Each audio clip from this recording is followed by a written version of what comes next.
DreAllDay.com. We about to talk about NBA Live 2016, the top 10 player ratings. Actually, they got the full ratings right here. I just seen an article on ESPN.com, but then they got a link to the full ratings. James from Chicago, Cerebrum, I think I said, WOYFG, Dre K. Roberts from Virginia. I got some friends from Virginia. Let me see. So this NBA Live 16 player ratings. I'm on their website right now. This is the EA Sports website. I'm trying to see the whole league player ratings. I don't think they got the whole league. They got it set up between. They got it set up between conferences. I don't care about that. I can't use that. But anyway, as we're going through this, please swipe to the right. Swipe to the right. Share this with your friends on Twitter. Share it with your friends on Facebook. He said his mom is asking, "Where's my water bottle?" Right here, always.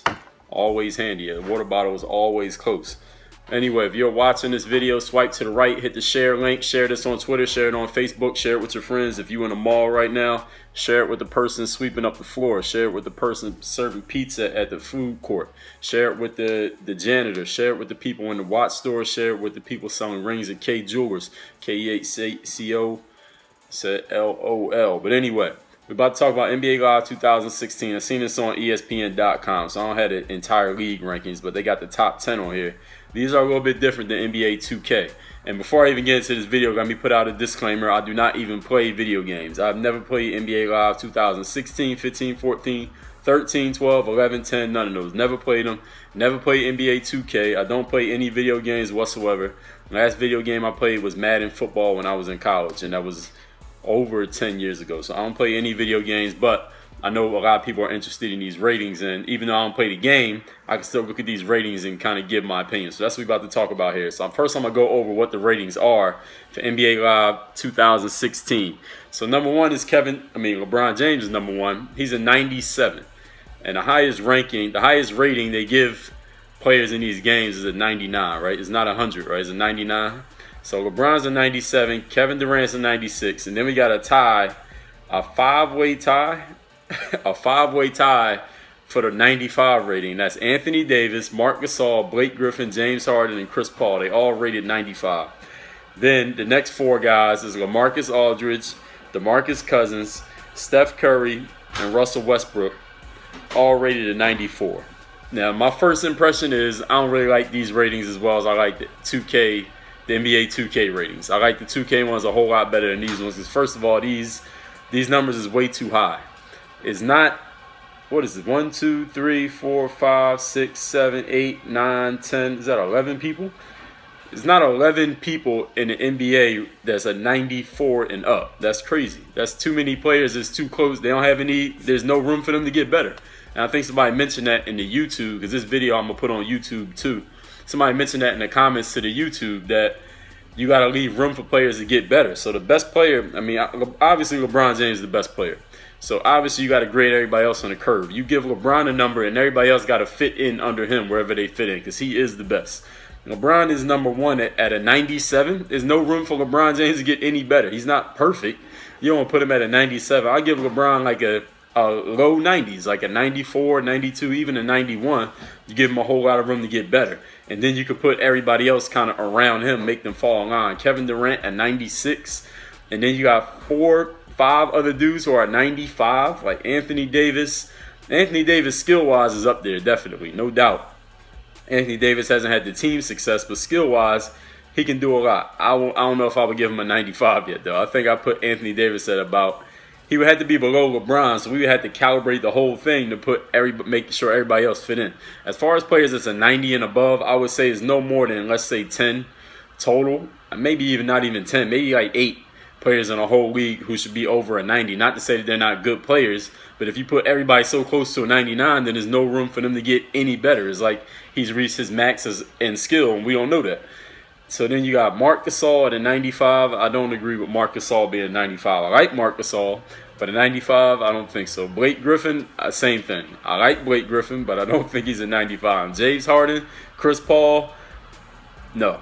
I don't like either one of them being a 95. LaMarcus Aldridge, no. Russell Westbrook, no. Russell, I say he could be about a 90. The way he finished last season, I could see him being a 90. DeMarcus Cousins, I think he should be a hair below Russell. So they could both be 90s, but Russell's above him in the 90s rankings. Stephen Curry got to be up there somewhere. I mean, he did just win the championship and the MVP. You got to get a guy some respect.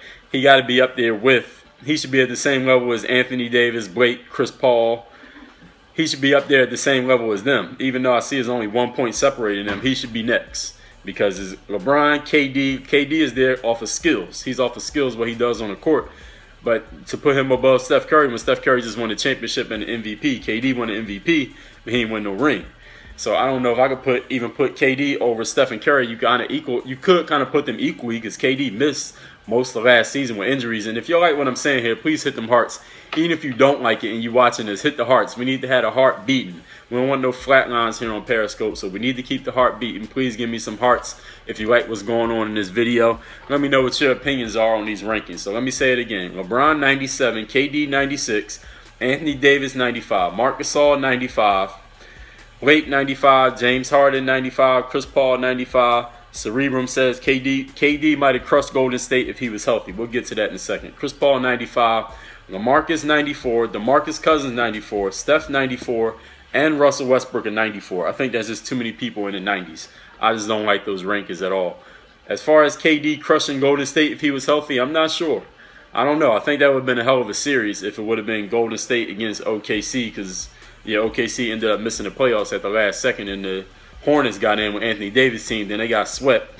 But I don't think the Thunder could have beat Golden State without Kevin Durant. It would have been just Russell Westbrook, and Russ would have killed Golden State. He would have got off and got crazy numbers, but they wouldn't have won the series. They wouldn't have even came close. But I would love to see OKC against Golden State in the series. There'd be so many points scored in that series, so many highlights. Twitter would be on fire. Periscope would be on fire. I guess now Periscope is the thing to do. That'd be on fire if that was to happen this season. Hopefully it does. As far as the rest of these rankings, again, I just don't think they're realistic enough. They got to kind of scale all these numbers down. Grayson Honecker says Westbrook is tough. Yes, Westbrook is tough. And the way he finished last season, if he could play like that for a whole season, it'd be incredible. He might average a damn triple-double. I don't know if he could keep that energy up all year. Plus, he's not going to be able to dominate the ball like he did without KD on the floor. With KD on the floor, he's not going to be able to dominate the ball the same way. But if he could keep up that level of play, that level of energy, they're going to be a hell of a team to deal with, OKC, if they got some other players to go around with them. He said MVP for Russ Westbrook. I don't know about that yet. Cerebrum said if Golden State plays small ball, would have never worked against KD and Serge. Well, I mean, KD and Serge not really that big of a guys. I mean, Serge Ibaka is more of a mid-range shooter, a good mid-range shooter, but he's not like a banger that's going to just destroy you because you don't have a big guy. You could put like a Maurice Spates or somebody, or even Draymond Green could stick Serge Ibaka. I think you'd be all right. So I'm not sure Serge Ibaka is a person who's going to destroy a small ball team. Kevin Durant is not a big man. He's tall, but he's not a big man. He's a wing. He's a perimeter guy. So I think it'd be a hell of a series. You take Golden State's 5, where they had Steph, Clay, Iguodala, Draymond Green, and whoever else they want to put there, whether that be Harrison Barnes, Maurice Spates, Leandro Barbosa, or whoever else they got this year, and let that be the 5 going up against OKC's 5. OKC don't have no big guy that's going to just destroy you around the basket area. They don't have anybody that fits that description. I mean, they got who's the big guy OKC traded for last year? I forget his name. The guy from Utah, Enes Kanter, I think it was Enes Kanter. Correct me if I'm wrong. Enes Kanter is good, but Enes Kanter is not going to score 40 on you just because you went small ball. He's going to get his points. He'll get some rebounds too, but he ain't going to destroy you. So I don't think OKC going against a small ball team is an automatic W, because still, because you look at the Cavs last year in the finals, when they tried to go small, they started giving the ball to Timofey Mozgov, and he had a great game. He had like 30 and 15 one game, but then every time he touched the ball, LeBron James didn't have the ball. They were giving the ball to Tristan and Mozgov, and they both had great games at the same time, but then LeBron didn't have the ball. I'd rather play my normal game and give LeBron the ball and go against whatever the other team's doing than try to punish the other team by going big against small ball and get the ball out of LeBron James' hands. I don't care who the hell is. I don't care if I'm playing center. You're not giving the ball to Timofey Mozgov when you got LeBron James on the team. It's the same thing with OKC. You're not giving the ball to Enes Kanter when Russell Westbrook and Kevin Durant is on the team. You're not going to win by giving the ball to Enes Kanter. So you got to get a ball to you got to remember where your bread is buttered, is the way that we like to say it. And the bread is buttered by number 35 and number 0, not by whatever number Enes Kanter wear, not that number. And on the Cavs, number 23. So it's the same thing. So back to these rankings. James Harden at 95. Now, I'm not sure about that. I'm not sure about Chris Paul's 95 either. LaMarcus Aldridge got a 94. And in 2K, in NBA 2K, he was ranked very high also. He was like the 10th person at like a 90. I don't know why LaMarcus Aldridge is getting such high rankings. I like LaMarcus Aldridge. I think he's a great player. He's an all-star. But do I put him as one of the top 10 players in the league right now? I would have to say no. By skills, he's up there, but also you got to factor in he's the best player on his team. He's the leader on that team, and that team didn't do much. I mean, that team they got taken care of pretty easily in the first round of the playoffs last year. I know they had some injuries. Yeah, I know they're showing the Spurs love, but he didn't even play for the Spurs yet. So I'm not sure LaMarcus Aldridge's numbers are, he's rated very high right now. And to put him at the same level as DeMarcus Cousins and Steph Curry, definitely he's not. I wouldn't put him with Steph Curry just because Steph Curry, again, he just won the damn MVP in the championship. Like, show that man some respect. He should at least be in the top 5. I mean, what else can you do besides win the MVP and the championship? What else can a dude do? I don't understand it. DeMarcus Cousins, I think skill-wise, if you just take everything else away, the teams and the situations and the coaches and everything else, DeMarcus Cousins is better than LaMarcus Aldridge. That's just my opinion. I don't know how they got LaMarcus and DeMarcus tied. That doesn't make any sense to me. Chris Paul, I'm not a big Chris Paul 95 fan. I think Chris Paul's in the low 90s, maybe a 91, maybe a 90, but I wouldn't put Chris Paul as a 95. I don't have the entire rankings here. Again, I got like the top 10. They had ties, the top 11. And the question is, do I think Steph Curry is better than Chris Paul? That's a tough question. I mean, based on results, I got to say yeah. You got to say yes. Stephen Curry's just won a championship and the MVP. Again, Chris Paul ain't got no championships and no MVPs. Steph Curry just did it. He did both in the same season. Chris Paul had his opportunity. They blew Game 6 at home. They blew Game 7. I got to give it to Steph Curry. I mean, it'd be a hell of a matchup. It's a hell of a matchup to watch Chris Paul and Steph Curry go at it. I don't think either one of them like blows the other one out the water.